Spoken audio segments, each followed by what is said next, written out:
Iya, selamat siang.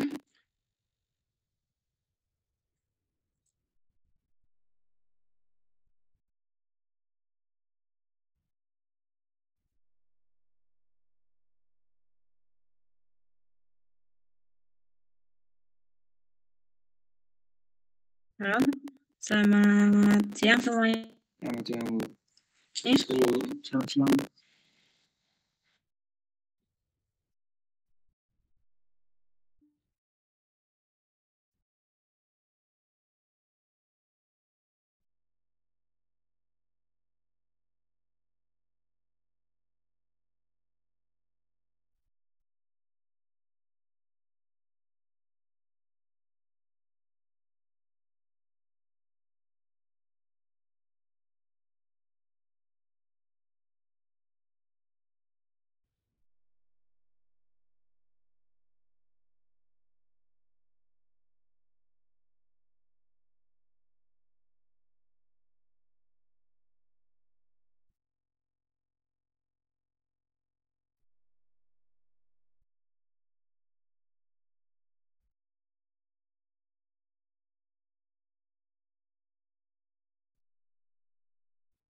Assalamualaikum warahmatullahi wabarakatuh.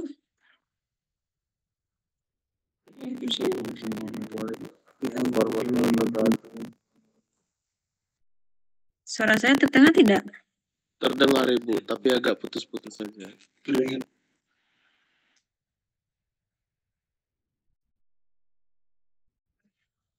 Oke, terdengar ya.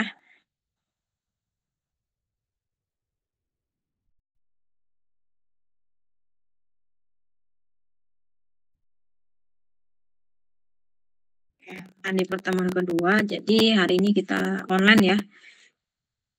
Kemarin saya datanya ternyata teman-teman pun nanti kuliah keuangan begitu.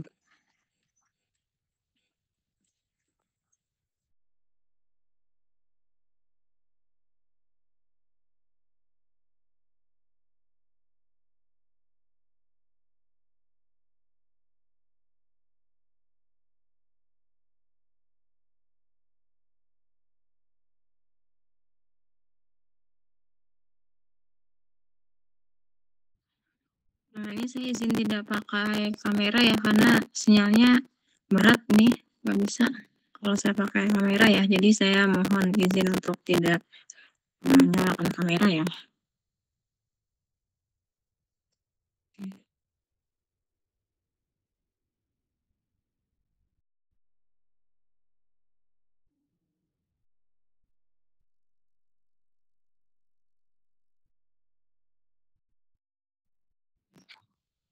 Oke, sudah terlihat?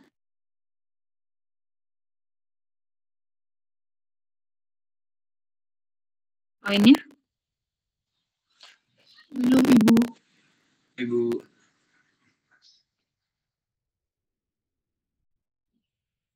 Sudah?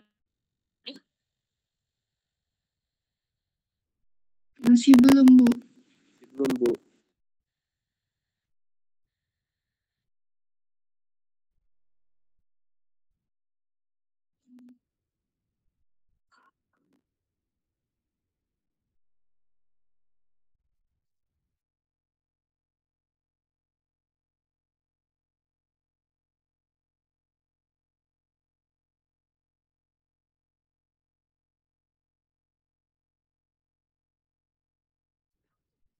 Belum. Ini stress. Oke.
Sudah belum?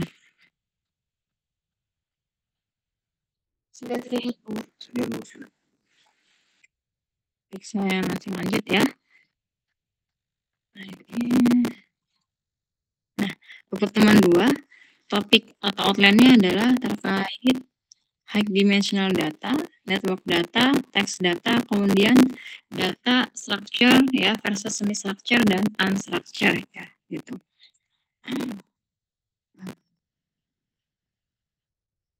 Nah, kita mulai dari studi kasus ya. Jadi ini ada beberapa pelanggan ya. Kita sebut saja, misalkan kita lihat dari per individunya gitu. Nah, si pelanggan ini dia ingin melakukan satu komplain terhadap pelayanan yang ada di perusahaan telekomunikasi.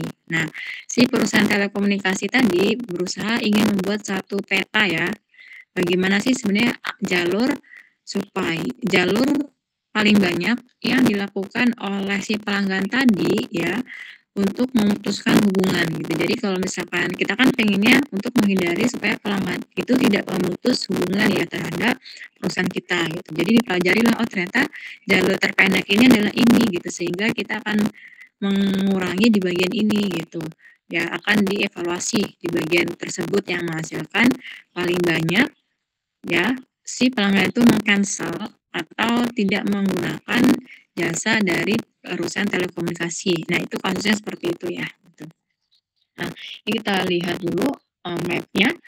Nah, ada keluhan nih pelanggan terhadap perusahaan telekomunikasi. Misal, dia bayar pulsanya dapat harusnya 10 giga, ternyata kok ketika dipakai cepat habis gitu kan.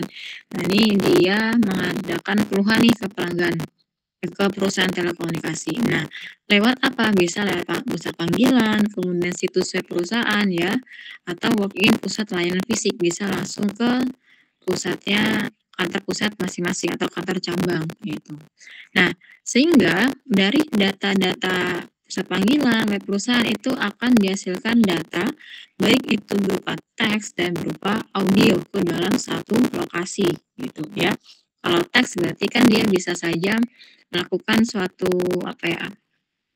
ngirim pesan lewat website, atau kalian mungkin pernah ya pakai menelpon untuk call center kan, pencet 1 nanti akan diteruskan ke bagian CS apa, kalau pencet 2 nanti bagian CS menangani apa gitu ya. Nah, itu akan menghasilkan data teks. Nah, kemudian audio. Nah, suaranya itu kan di-record ya sama perusahaan supaya nanti bisa menganalisis komplainannya itu apakah banyak atau sedikit dan letaknya di mana gitu, kalau misalkan ingin memperbaiki si sistemnya gitu. Nah, sehingga karena banyaknya data yang dihasilkan dan dia varietasnya banyak, ada teks, ada audio gitu ya, maka penggunaan platform tradisional itu tidak cukup ya dirasa secara untuk menangani data ya gitu. Jadi diadakanlah analisis data tingkat lanjut. Nah, ini diperintahkanlah ya seorang IT ya, seorang orang yang ahli di bidang analisis ya, untuk melihat sejauh mana ya pelanggan tadi itu akan memutus hubungan terhadap perusahaan telekomunikasi gitu. Nah, tapi ya meskipun dia itu tidak pakai tradisional lagi, tetap ada tantangan ya. Dalam hal ini ada 2 tantangan besar ya. Ini adalah ciri dari adanya big data. Ada variety, ada jumlah, ada velocity dan lain sebagainya ya. Nah, ini kita ambil yang 2 tantangan, yaitu terkait variety ya, keragaman data, dan jumlah data gitu. Kita akan lihat one by one ya. Nah, untuk keberagaman data ya, kita bisa lihat dari segi yang pertama, pelanggan tadi bisa terhubung ya dengan perusahaan dengan menelepon atau mengakses di situs web perusahaan itu ya, akan menghasilkan keberagaman data. Ada yang nanti sifatnya teks, ada yang sifatnya itu suara gitu ya. Nah, sehingga akan mengakibatkan keberagaman data.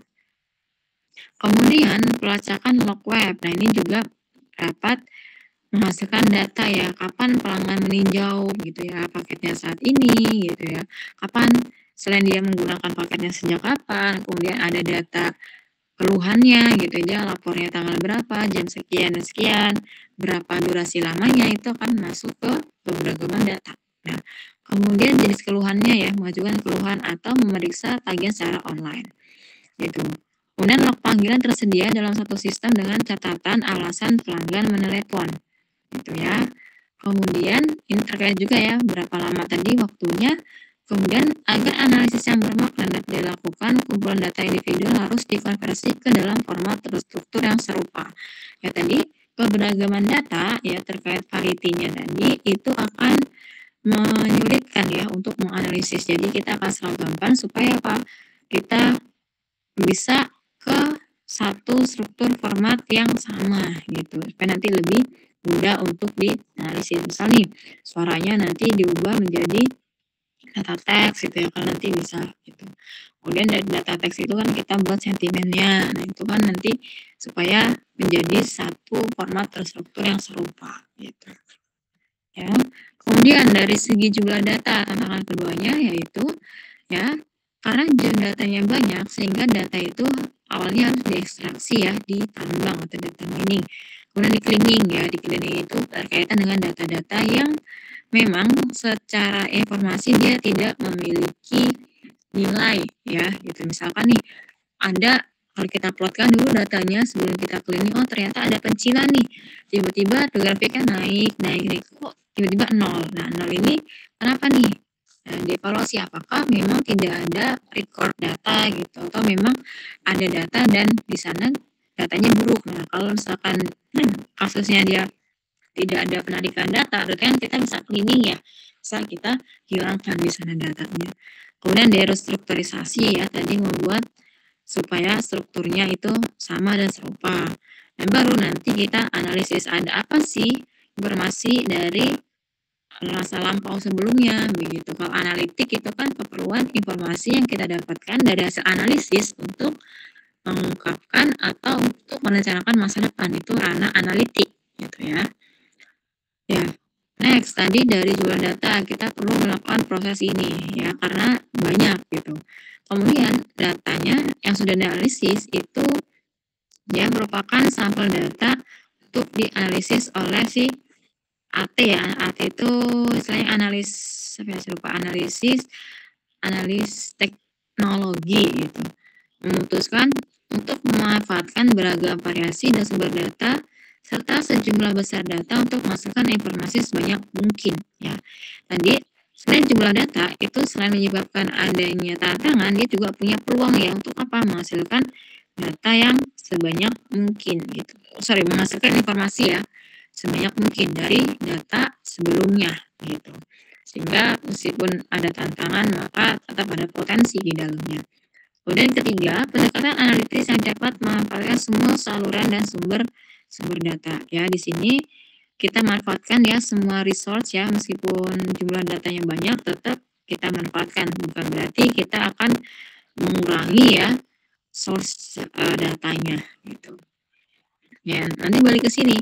Meskipun sangat besar, data yang besar tadi dia berpotensi menghasilkan wawasan yang kaya dan mendalam dari si data tersebut gitu. Sehingga nanti dari data kita peroleh informasi, baru nanti kita mendapatkan knowledge-nya gitu kan. Nanti hulunya tuh ke sana gitu.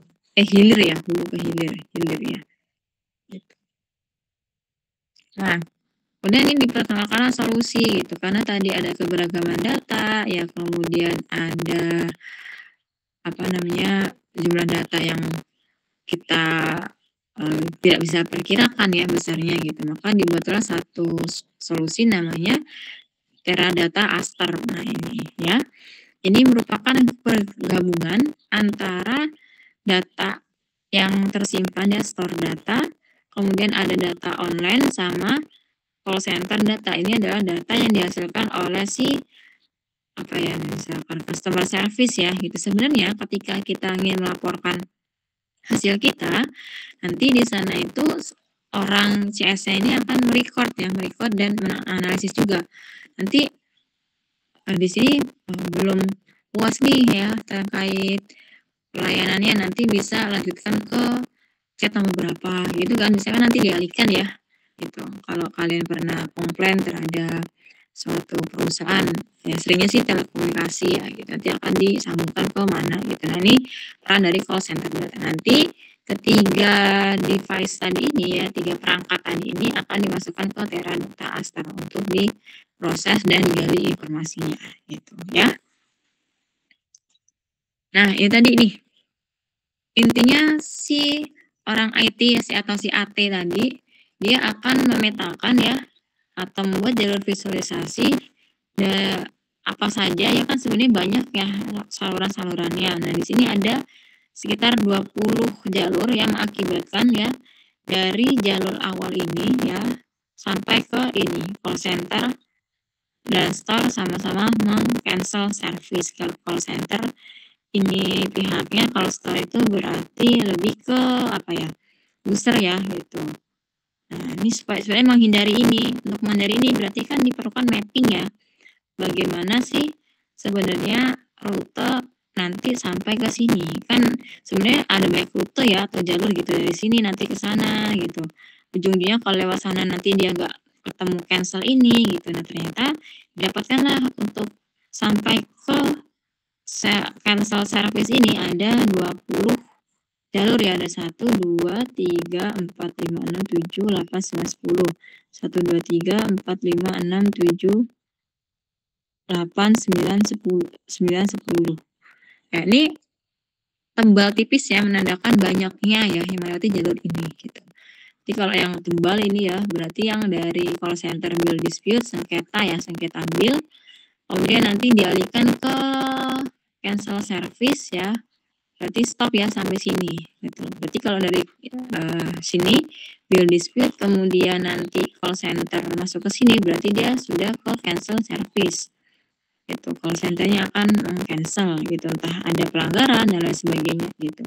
Jadi kalau misalkan lewat jalur yang ini ya, ini jalurnya agak jarang digunakan ya, berarti jadi ketika call center di sini oh dia kurang puas nih berarti masuk ke sini. Nah, nanti akan ditangani oleh si ini, bisa ke sini atau ke sini gitu. Ini adalah jalur-jalur yang sudah dipetakan dari mana saja sih bagiannya menghasilkan cancel service gitu sehingga akan diperbaiki. Misalkan nih oh jalur yang paling tebal adalah ini. Kenapa? Oh berarti di bagian ini akan ada datanya kan terkait komplainannya, terkait keluhannya, data teks, data suara nanti akan diperbaiki di sana gitu ya service-nya. Itu ya untuk membuat jalur visualisasi.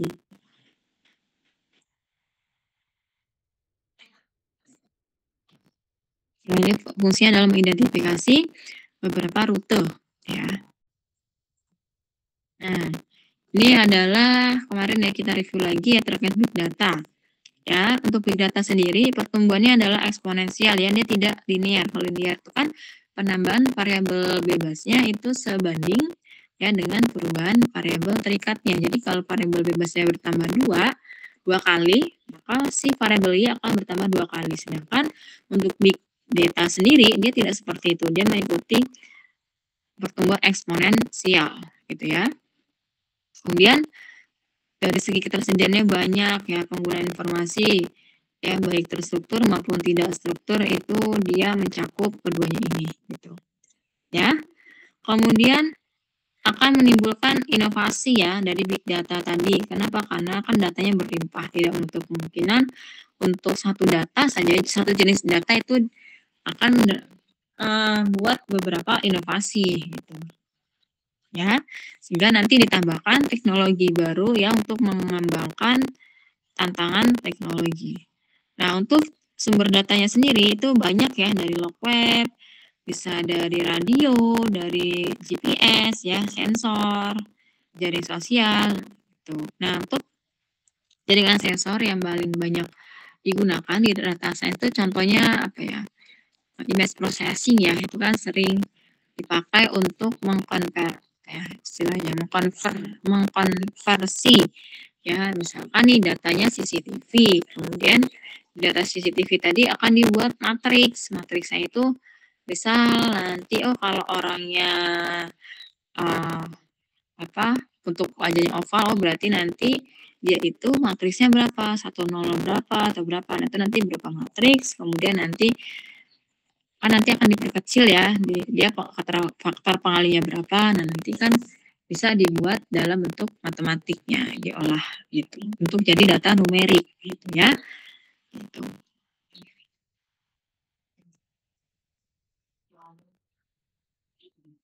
Nah, untuk big data sendiri ya, untuk ukuran data itu semakin waktu semakin besar dan semakin besar.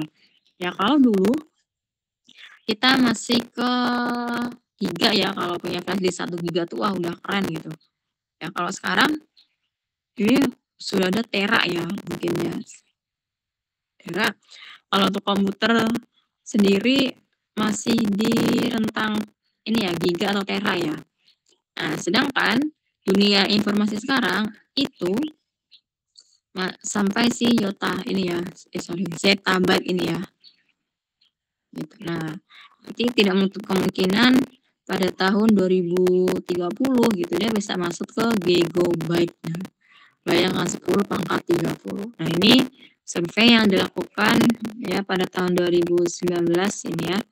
Kemungkinan pada tahun 2020 lalu lintas internet diperkirakan akan mencapai 300 GB per kapita per tahun ya. Berarti kalau per kapita itu kan per orang ya gitu. Jadi diperkirakan satu orang itu akan menghasilkan data 300 GB setiap tahunnya. Jadi satu orang nih, saya itu menghasilkan data sekitar 300 giga. Seperti saya akses internet, saya pakai Google Meet, saya menyimpan data di Google Drive gitu ya, saya upload sesuatu di sosial media itu kemungkinan rata-rata orang setiap tahunnya itu akan menggunakan 300 gigabyte gitu ya. Ini data ya, data semakin hari semakin besar, semakin bertambah ya, maka akan menimbulkan banyak inovasi. Nah, tapi juga nanti harus dibarengi dengan adanya cyber security-nya gitu. Ya. Oke. Nah, sebentar ya. Ini saya izin mau minum dulu ya.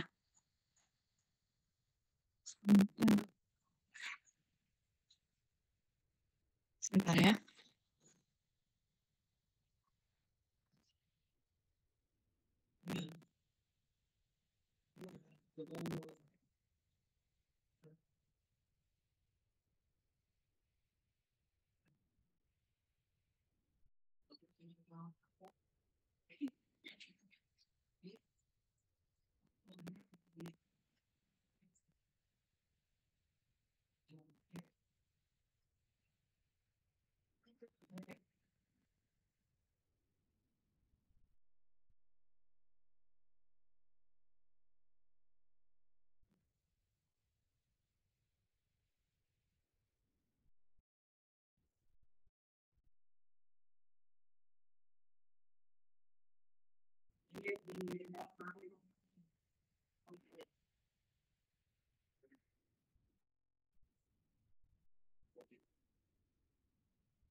Nah, lanjut lagi.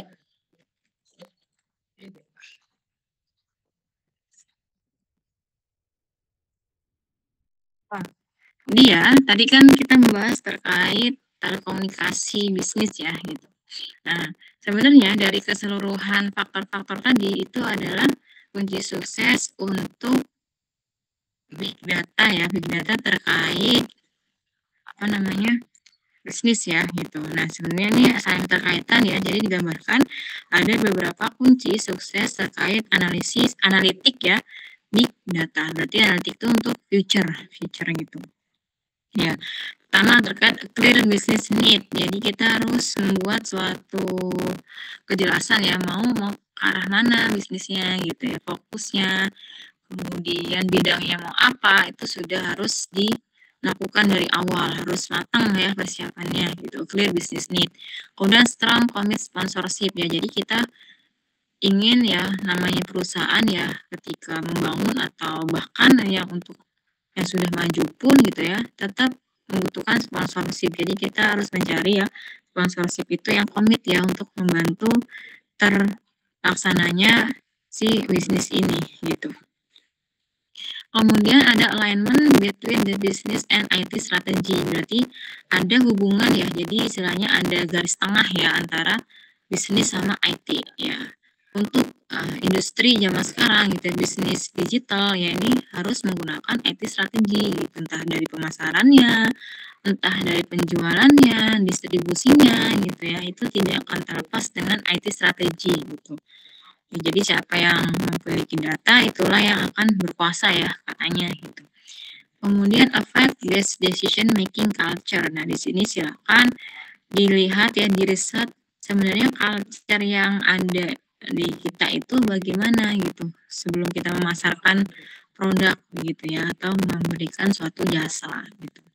Kemudian a strong data infrastructure gitu ya. Di sini harus kuat ya infrastrukturnya gitu ya. Untuk IT strategi nanti kalian juga menggunakan algoritma gitu ya, seperti yang sudah dipelajari, misalkan algoritma NLP ya, CNN dan lain sebagainya begitu ya, untuk membuat suatu strong data infrastructure gitu.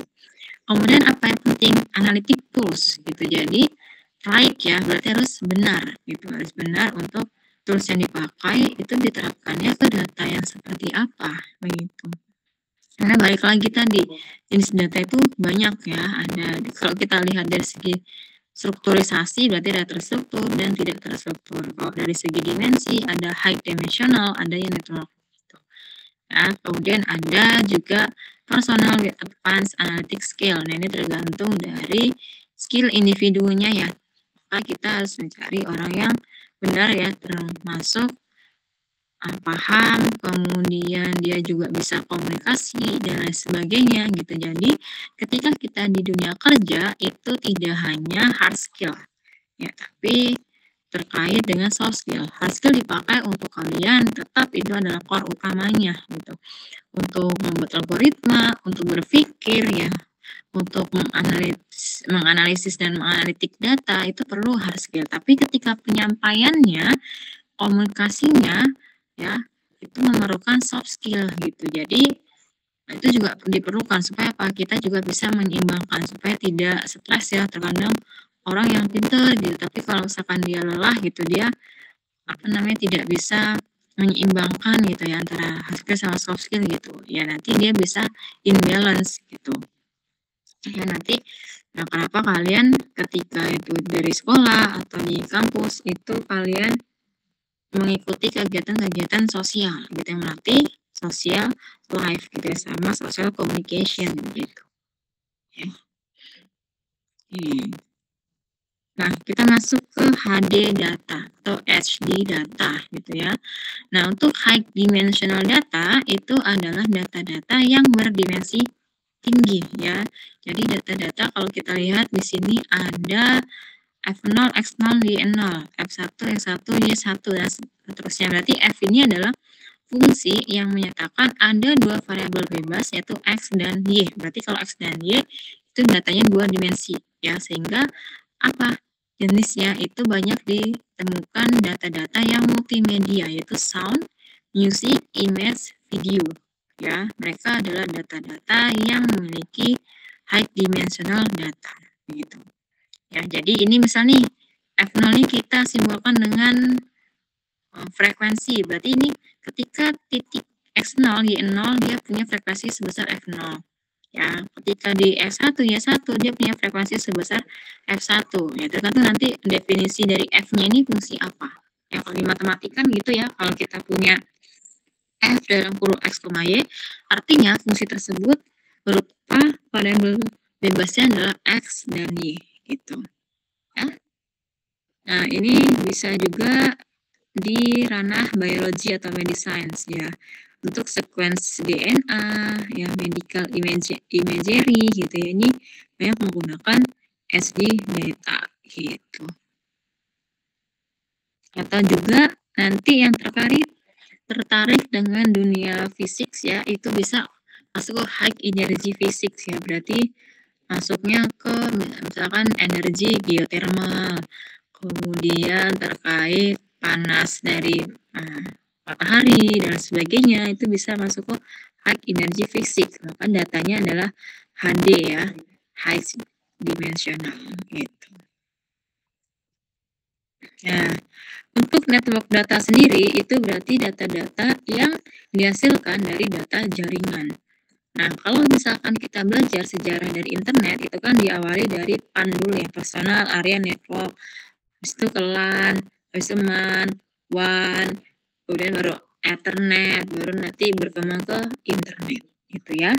Nah, sebenarnya ini urutan 1, 2, 3 bukan dari historinya ya, jadi ini kalau kita lihat kan habis PAN harusnya LAN ya, bukan PAN baru WAN ya, berarti ini sebenarnya definisi per satuannya, bukan sejarah urutannya gitu ya.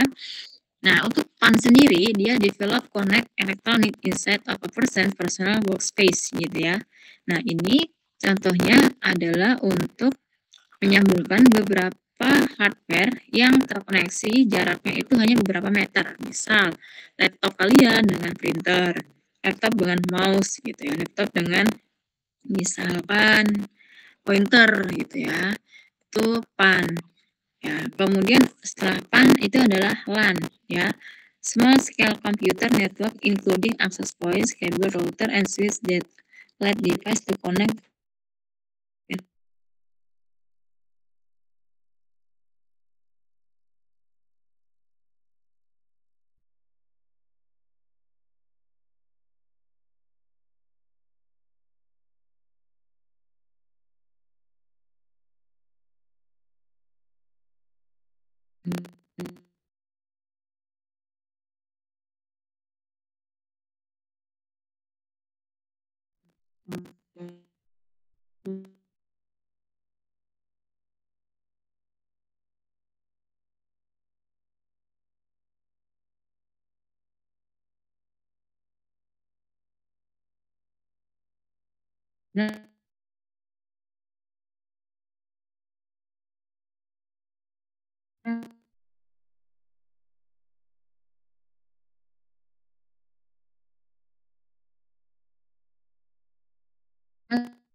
Bu, izin masuk Bu, suaranya putus-putus Bu.